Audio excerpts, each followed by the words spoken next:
guys, it's me, Zendaya from Spider-Man. That is my own sperm. You're a moron. Welcome, oh man, I'm so glad that you're back at the program. Welcome back to the program, guys. We got a few rules around here. And one of the rules is if I get something as an ad or shoved in my face from the YouTube algorithm or any of that, I get to make pee-pee on it. And today's a prime example of this beautiful rule. So this guy's name is Thomas Sowell. Sowell. I'm sorry if I'm saying it wrong. Thomas Sowell, let's just say. He is hugely popular on Kook YouTube. In the Kookosphere, he is one of the most popular guys. In fact, I've been meaning to do a video on this guy for so long because he is just hugely popular among certain people who sound like this. So the Moynihan report in '65, and he was very alarmed by the illegitimacy rate of 25% among African Americans. By the way, in fairness to the late Moynihan, we should point out one reason he was alarmed by this was his own father had walked out on the family when he was 10 years old. He experienced what it meant to kids to have one parent. Okay. And now it's all gotten dramatically worse for whites and Hispanics and black, for everybody. By the way, this guy is like always interviewing Tommy Sowell. I think they're just in some perpetual interview loop because if you look up videos, it's just this guy interviewing Tommy Sowell. I gotta say, it's just bizarre that anybody still keeps saying this stuff. That the reason this is a claim here. Just think about this for more than 10 seconds. The reason that there's so much poverty in the United States is because people aren't married. Because people aren't getting married. Let's test this little theory. Here's some graphs. Just because there are countries that we know of with less poverty, let's look at this. Here's a couple graphs from Vox, put this out a couple years ago. Absolute poverty is much lower in that we'll take the Scandinavian countries versus the U.S. Absolute poverty is much lower in Scandinavia than in the U.S., and you can see that graph. Oh, that's a way lower poverty. Total poverty, child poverty, both lower. Denmark, Sweden, Norway, Finland. Relative poverty is much lower in Scandinavia than the U.S. If you want to look up what those mean, then you could be a nerd and do that. Oh, pretty high for U.S. Much lower for this other crap. So they must be more married over there, right? That's what it is. It's not that they have stronger, social welfare programs and all this. No. You think that's funny? It's that they're just more married. I think he recorded that interview in 2019, so I looked at 2019. In 2019, the marriage rate in the United States stood at 6.1 per 1,000 people of the population. This is what I could find for the Nordic countries that we're comparing to, the lower poverty countries. Denmark has the highest marriage rate of 5.3 per 1,000 inhabitants in 2019. Birth rate seems to be about the same in both countries as well. Of course, I didn't need to read this because the claim makes no sense, on its face. And then I think back beyond that to your experience of Harlem. What a pervert. You drop out of high school and do what? Go on welfare? Start cashing? No, you went to work. Calm down, buddy. Calm down. And you spent some of that money to buy some inexpensive encyclopedias. Yeah. And the Harlem was sick. So, but I feel this... Hey, take it easy, buddy. Calm down. In other words, when I started out as a Western Union messenger, the minimum wage was 40 cents an hour. I started out at the bottom at 65 cents an hour. So it was the same as if there was no minimum wage. And this is what happened. You had this, and I was so lucky. I, of course, had no clue about any of this. Now a black kid 20 years later comes in there. People have become compassionate. They raised the minimum wage, so he can't get a job. Got it. And I don't think it does any community any good to have a whole lot of teenage males hanging around on the streets with no job and nothing to do. Right. Tom, so... but this is a really great point. This is a really great point. There should be no minimum wage in the United States. He's also against labor unions and all that stuff too. So basically, there should be no minimum wage so you can hire children, teenagers, to work at Jamba Juice and Chipotle for even less money than they do now, because those companies need more of that, to keep these kids busy. With the popularity of Jordy Peterman and this guy, it feels like YouTube, young male YouTube, is looking for a dada and a grandpep. This is like old man yelling at a cloud stuff. There should be no minimum wage. No minimum wage and no labor unions so that these giant companies that control all this crap in the United States can squeeze even more profit. Squeeze even more profit. And yeah, there's nothing else these kids could be doing. Sort of weird, too, that's very much in the interest of big businesses. And he gets a bunch of this from the Hoover Institute, which is a big business funded organization to spread this kind of crap. That's a weird just coincidence. We're into segment 5, which I had in my notes titled The Point of No Return. You mentioned in Dismantling America. What is that book cover? Who designed that book cover? What is that? Did you pay a child to do that, Tom? And by the way, like I told you, do these guys ever leave this room? These two? This endless loop of an interview that they're in here? You mentioned in Dismantling America such a point in foreign policy. Let me quote you, Tom. Iran is advancing step by step toward nuclear weapons, while the Europeans wring their hands and the United Nations engages in leisurely discussion. When Osama bin Laden has nuclear weapons, the choice will be between knuckling under and watching American cities blasted off the face of the earth. So my dude's a bit of a war hawk. He's really into this. He's really into this stuff. He's really into this. And then he yells, "Take the towers down now." Despite being a libertarian. Somehow that makes sense. The non-aggression principle and all that crap. Libertarian, non-aggression principle, all that stuff. So for some reason, huge supporter of a preemptive strike on another country. Here's from an article he wrote in 2003. Does it matter to them that we live in an age where, quote, giving peace a chance means giving people like Saddam Hussein time to develop nuclear weapons? Does it matter to them that the doctrine of preemption is not an abstract issue, but in a nuclear age can be the difference between life and death for millions of Americans? Oh my God, they're coming to do this to us. So he turned out to be dead wrong on that one, but I think still has written a bunch of articles to try to defend this. He has a notorious article where he kind of seems to be, you know how some of these guys do, dancing around the edges of defending segregation. When Chief Justice Earl Warren declared in a landmark 1954 case of Brown versus Board of Education that racially separate schools were, quote, inherently unequal, Dunbar High School was a living refutation of that assumption. Wow, Tommy, you nailed it. So he took this example of a school that had only black students, that after segregation, I think their graduation rate went down. He uses that one example as integration's bad. Okay, Tommy. You sticking with that one, Tom? And part of the reason people on YouTube let's be honest, young men on YouTube like him is because he's just presenting the science facts. He's presenting the science facts that they're too babies to hear. Tom? But of course he's a climate change denier. Big time climate change denier. In like all kinds of crazy ways. Like you could just honestly do a search and read about his climate claims, some of them are hilarious. So, some science stuff he likes and some not so much. He's picking and choosing. I don't like that one. So he doesn't talk about it. Tomo? This site is called Town Hall, and I don't know if this is just like a lunatic site that they let any kook publish articles or it's some kind of aggregator.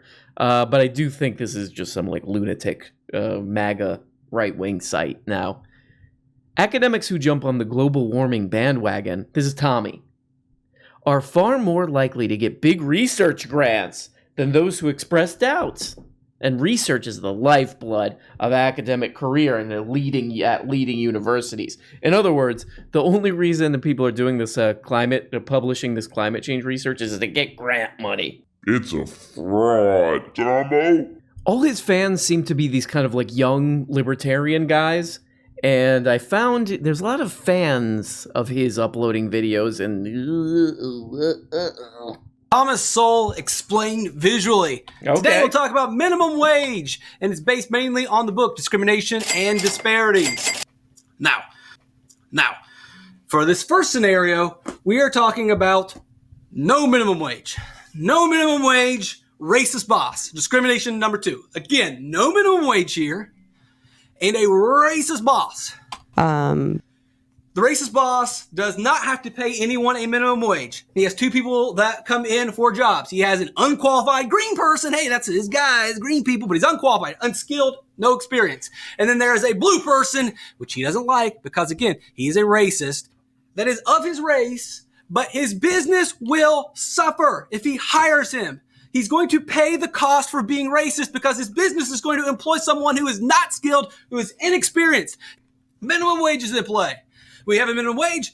We have an increase in applicants. So guess what happens for the racist boss? You're doing him a favor because when we increase the amount of applicants, it's very likely that not only will he find a green person like his racist heart desires, but he's also going to find a green person that's qualified and has experience. Please correct me if I'm misunderstanding what this yelling guy is saying. But he's saying the way to get rid of racist bosses is to eliminate the minimum wage so you can have wages so bad, so low, that basically no one wants to take that job. Then there's less people, so the employer is more likely to hire someone of the race that they don't like. Sounds good. Sounds like a good year. Sounds like we need more of these kind of people in charge of society. Ultra low wages for everyone will lead to more racial equality. I will say his fans are on the eccentric side, let's just say. Dumbo. They're interesting.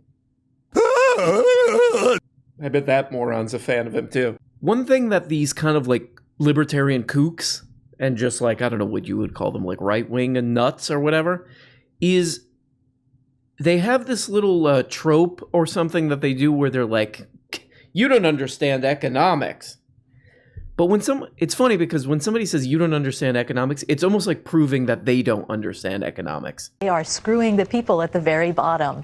And those are the people. How many economics classes did you take? I'm just curious. Did you take a lot of economics in school? I did. And How many economics classes did you take? Because what they're implying is, oh, there's these little facts that you can memorize and then you know economics, which is one thing that I've learned for certain. That's 100% not how economics works. Economics is not a science. It's more like a politics or philosophy. Somebody who's talked about this really well, Yanis Varoufakis. Unlike in physics, where you have laboratory conditions that can test precisely the relationship between the data and the theory, because you design the experiment in such a way to control exactly what you want in order to try out all the different configurations of the theory that can predict and fit the data, in economics we're done. And then somehow, tied to this not having a minimum wage thing, is not having a minimum age of consent somehow too. Come on, I'm giving you a hard time. I don't know, During bad times, the blame game is the biggest game in Washington. Wall Street greed or predatory lenders seem to be favorite targets to blame for our current economic woes. When government policy is mentioned at all in handing out blame, it is usually blamed for not imposing enough regulation on the private sector. But there is still the question whether any of these explanations can stand up under scrutiny. Take Wall Street greed. Is there any evidence that people in Wall Street were any less interested in making money during all the decades and generations when investments in housing were among the safest investments around? If you have the time and you have no life or romantic interests, I would recommend watching or reading some of this guy's stuff about the 2008, financial crash and all this stuff. Because what happened there was his entire worldview got flushed right down the toilet. So he did all these articles and all this stuff. Well, he's like, actually, it was too much regulation that had all these people doing all this criminal stuff and scamming after lobbying for years and years to roll back every regulation. It was a too much regulation this somehow. I love this too because he puts greed in quotes. He's talking about a bunch of people who were running a scam to make as much money as possible. Yeah, it's greed, dude. Okay? Moron, idiot. Greed. That's what those quotes. Greed. Have you checked out economics lately? Because actually, it's not. They were regulated too much. That's why everything bad happened. Wait a second, Tommy. I thought they were doing a scam where they gave people as many home loans as possible and then package them up, put a fake rating on them, and sold them and got rid of them to make huge profits. What? Who forced them to do that exactly? Oh, they wanted a lot of money. That's okay. Then maybe those quotes should not be there. That just stopped me cold. After the Second World War, you've got large numbers of American troops remaining in Germany. For that matter, there's still several tens of thousands there today. No way. This guy's interviewing you again? What a shock. And both black and white American soldiers had children with German women.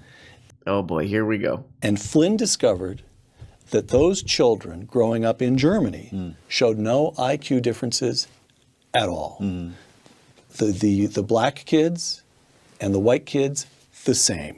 Professor Flynn concluded that the reason was that the offspring of black soldiers in Germany grew up in a nation with no black subculture. Oh close boy. quote. Uh-oh. Which means what? Which means they experienced exactly the same expectations. Is this No. The expectations are external. The culture in which they grew up was not the culture in which black kids grew up in America today. So they had. There's no gangster rap. No gangster rap. Old man yells at clap. Grandpa, I'm on YouTube and I'm a young man. I need a grandpa. He's my grandpa now. I'll put a link below. This guy did a pretty interesting little breakdown of this. But long story short here. First of all, this doesn't really work anymore because black culture is just culture now. And we're talking about globally. So that doesn't make any sense. The second thing is, a lot of these guys who get into this sort of yikes territory, they reference the study, this Flynn study, and the problem with it is that they're not taking into account money. If parents are in a situation where they're all working similar jobs, making similar amounts of money, the children are going to have similar outcomes as far as test taking and all this crap. I love that though. Imagine some 20-year-old, 24-year-old on YouTube. He watches this. He's like, yeah, gangster rap is the problem. Gangster rap is causing all of the problems. Tomo? The reason why 10% of people in America own 90% of the wealth is because of that Ice-T album. That one of the best album covers of all time, that Ice-T album where there's the girl in the bikini and they all have guns. It's because of that. That's how the stock got into the hands of that small amount of people. They looked at that album and they said, this is blah, blah, blah. This is that album cover if it were a sound. I really do want to give a big shout out to my mans here for he be looking like every dad in a 90s kids movie. Good job on that. That I do support. That look, These are the kind of ads you get when you watch these kind of videos. Glenn Hager. He wants to be someone in the Texas government somehow. Here we go. To secure our border. I distribute $3 billion to add more law enforcement along the border. Glenn Hager for Texas. Yeah, Glenn. Get those people. Glenn, look at me. Get those people out of here, Glenn. Yeah. But I think what you see in the most clearly, I think, in the academic world are people who don't think that this country is a great country. One example. So mean. Well, a colleague of mine who teaches at Harvard, after 9/11, put an American flag on his car. And his colleague said, "What is that for?"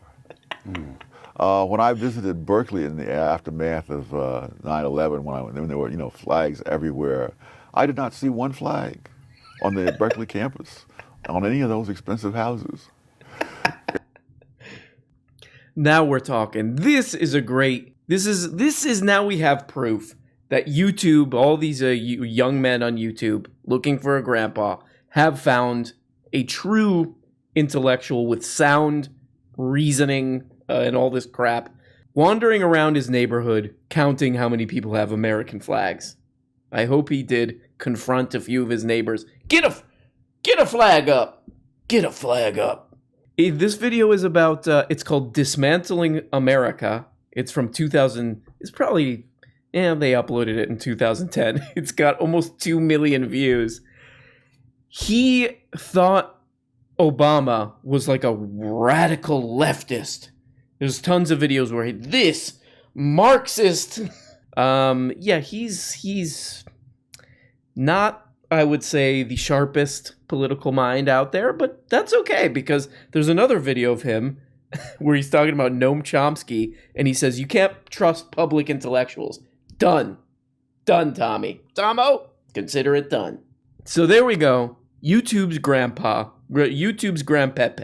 Tommy Sowell. Tommy not so well, if you ask me. You know what I mean? Sorry, that's not nice to make fun of people's names.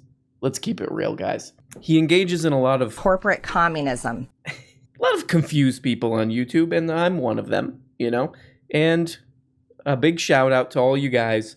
Enough with this crap. You lunatics, you. But as we've seen, it's not your fault. There we go, guys. Thank you so much for watching this, for enduring this crap. And I will see you later. Bye-bye. Hey, guys. You're only getting a fraction of the weekly shows. If you want a new motherfucking episode every day, subscribe on Patreon for as little as 2 bones. You get the patron-only Tuesday and Thursday shows, the Bookablega show where we look at important books, and the goddamn weekly behind-the-scenes show. And for only 25 bones, you could become a producer and get your name up here. Look at these people. These people make this show possible. If it wasn't for them, nothing. We don't have a show. We got nothing, and it's garbage. And we have to just leave. We have to just basically walk away. And we don't even really know where we're walking. That's the truly troubling part about all this. But please, become a patron today for as little as 2 bones, or 5 bones is another level, or 10, or you go the full 25 and you get up here. Big special thanks to these people. Love you guys so much.